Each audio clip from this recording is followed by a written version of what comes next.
Hello everybody, Mike from Joel's Untitled Chapter LLC. 2021 marks our 50th anniversary being in business. So over the years we've come across a lot of things that you just kind of scratch your head, why is that or what is that? And there's another reason why once in a while the restorations they run into a little more than what you anticipate because you don't know the whole history of the vehicle or tractor or gas pump, whatever you're restoring. So the last couple of years I've been just accumulating a few things. I thought maybe someday I'll do a video what we run into. So here's a pail full of stuff. I'll dump it out and talk a little bit about it.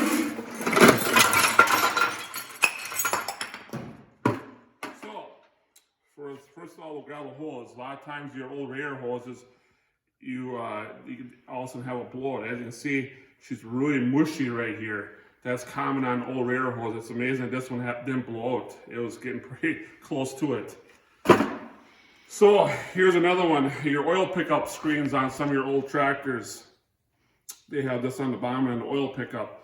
Well here, instead of replacing the screen, they just thought they had JB welded that, but the only problem is you look in here, they have a lot of other holes in there yet. So that poor engine was getting a lot of contamination. So this one here came out of a Farmall Cub, and the sad part is the engine was all overhauled. Whoever overhauled it, I just shake my head. They overhauled it and put this gear back in. As you can see where the yellow is, the teeth were knocked out, but they reused it again. So here, this came off a John Deere 440 crawler. You can see their beautiful weld job. This plate here broke loose in that. Instead of replacing it or fixing it properly, they just kind of use a lot of chicken weld to weld it. Now here is a valve. We had a John Deere 40 come in, and it had a tick, tick, tick, tick, tick, tick, tick, tick, which is a common thing for a valve, and sure in heck you can see down here she's got a pretty good chip out of it. So a lot of times when your tractor sits for a while or not running real well, once in a while they'll get corroded real bad here. This one here actually was a brand new one, and it wasn't that old, but she's got a crack inside of it. That's why that one. So sometimes even new parts fail. So here is Stutter Button. And all of a sudden it just shorted out. As you can see, she shorted out really bad inside. That's the sad part about some of your foreign parts. So here's, this came off a Massey Harris general purpose we restored for a guy. This one here is pretty creative, whoever worked on it last. So the bearing, this cage that holds the rollers in, obviously cracked, and they spent the time in brazing. They did a hell of a nice job brazing it, but it's like, why not just replace the bearing?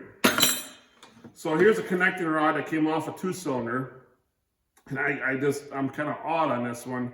As you can see, the babbitt, you can really see how the babbitt came out there. It's just, wow, interesting.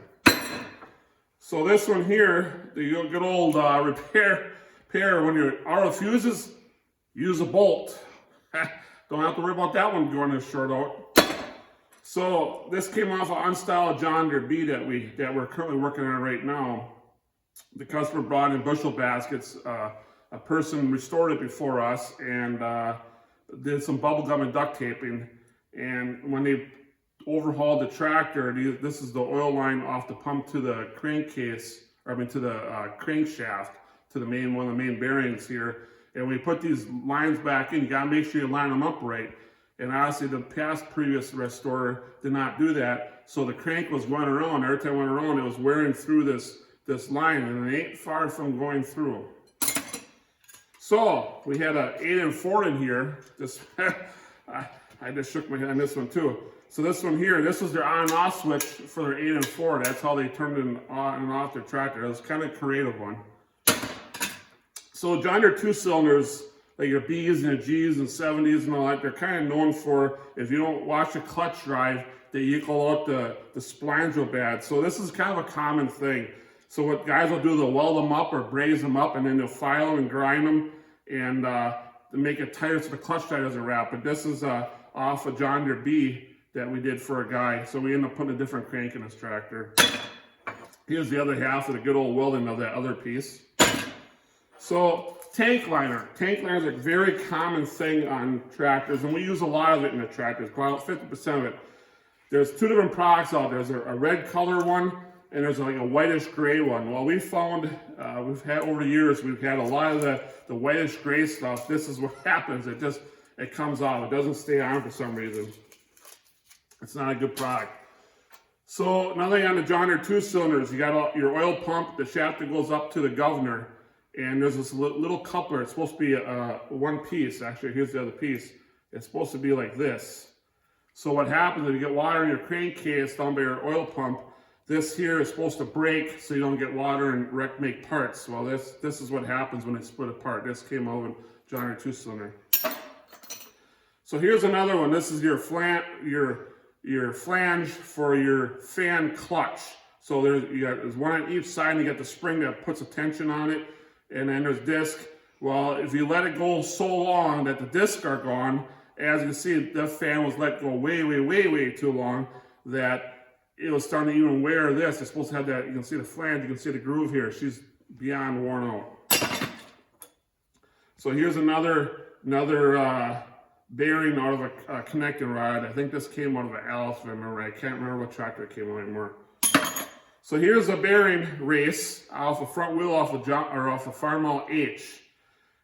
They put a brand new bearing in, but they did not replace the race. And as you can see, this race is beyond pitted. So that brand new bearing was going over like gravel all the time. It's like, well, why not spend another 20, 30 bucks on the race, or even 15 bucks? So here's another common thing. When you restore a tractor, some guys will just quick give it a fast paint job, but they won't bother to do nothing to wire harness or battery cables. Well, go a little extra step. In the long run, you can be well worth it. So this came off of John Deere, the battery cable. So, you know, this touches something and shorts out, you're going to have an instant electrical fire. But this is why I always suggest putting brand new battery cables and brand new wire harnesses in your tractors. You got to remember, they're 50, 40, 70, 80 years old. I mean, they're just worn out shot. This here is just a bearing that was someone pounded it and actually wrecked the outer cage here to hold the rollers. And the bearing wasn't bad, but whoever pounded this bearing out was a little careless, so it's sad to say that I had to replace the bearing. So this here came out of a 560 International, if I remember right, or 460. It's just the valve for your hydraulics. What happened is some contamination got in there, and this wasn't seating proper. If I remember, it was this out of new generation. I can't quite remember the story on that one anymore. Yeah, so then this came out of an IH, that I know. This here came out of a 560, and the gear here, the chunks of gears were actually broken out, so it was not working properly. So we had to replace that. So here's, as you can see, that nut's a little bit chewed away. It's supposed to look like that. Well, look how much is left. There ain't a whole lot of nut left anymore. So on the John Deere 2-cylinders, you got the governor. I got the governor, so you got the throttle and the weights and all that stuff. Here's the weight. So it's always a good thing to rebuild a governor in a 2-cylinder because what happens is all years and years going back and forth, these flat spots, you know, you run the tractor at 3/4 throttle for the last how many years, they get flat spots on it. So when you push the throttle forward and it kind of like, it's delayed, that's because the governor is getting flat spots on the weights. So you should always replace the weights, and then the pin also. Here's the pin. The pin, you can see, is severely worn too. So all that binds, and then the flat spots, so then also it goes high idle. That's because your governor and your pins are shot and worn out. So here's another part on this. When you push the lever, this moves that and tells the governor weights, okay, you gotta go now. Well, they get flat spots. Usually a lot of times you can just take a sand wheel or grinder wheel and round them up, but this is beyond that. This is way beyond that. So this here came out of the distributor of a tractor. I can't remember what tractor it was. I think it was International again, I think, if I remember right. But it had these teeth here. If I would take my finger and go like this, I would literally cut my finger open because the teeth are so excessively worn. They're sharper and sharp. So here's another gear. This gear came over a Massey Ferguson that we were working on. As you can see here, there ain't a whole lot of teeth left in her. She's been pretty chewed up. I mean, that's bad. This came out of an International too, in the front wheel dust cover on the front wheel bearings. As you can see, she hit a few things over the years. This here came over a new generation, your hitch You can see she's excessive worn. That's just common wear and tear. And then here's a cotter pin that's almost worn through, just about. And then here's a throttle that came off a carburetor, and instead of replacing the throttle plate, they soldered it, trying to get it back more round so it wasn't quite so worn. It's kind of, you gotta do what you gotta do, I guess. So here's the bearing that's in the governor on the 2-cylinder. One of the bearings, there's multiple bearings, but here's one. This thing was so excessively worn that the bearings wouldn't even stay in there no more. I mean, it was beyond shock. And then once in a while we find stuff in gas tanks and radiators and stuff that the tractor's sitting in the grandpa's or dad's old shed and the little kids play. I think this is an old Jack in the Box, or not Jack in the Box, but the kids game stuff. And once in a while, heck, I even found the Oreo cookie once in the radiator. And then this bearing here, she's really rough. That's pretty shot, and it's pretty nickeled out. And then my piston here, I fell on the floor. So back in the day, if you want a half-price overhaul, what the machine shops would do is, instead of boring your block, they would just hone the block out really good, put new rings on your piston, but you would still maybe have a little piston slap. So what they used to do is they used to put this in the machine and they would knurl two sides of the piston, so they would egg-shape the piston a little bit to eliminate the piston slap. And how you can tell that is you clean up the piston really well. You'll see knurl marks here and knurl marks on the opposite side. This came out with John Deere 40. It was kind of interesting. I never seen that before, and I took it to the machine shop. I go, oh yeah, so that was a common thing back in the 70s and 80s for guys that didn't want to pay for a full price overhaul. They would do a half overhaul. So here's a breather that came off a Massey Ferguson, older one. I think it was a T20 or something like that, T20 35.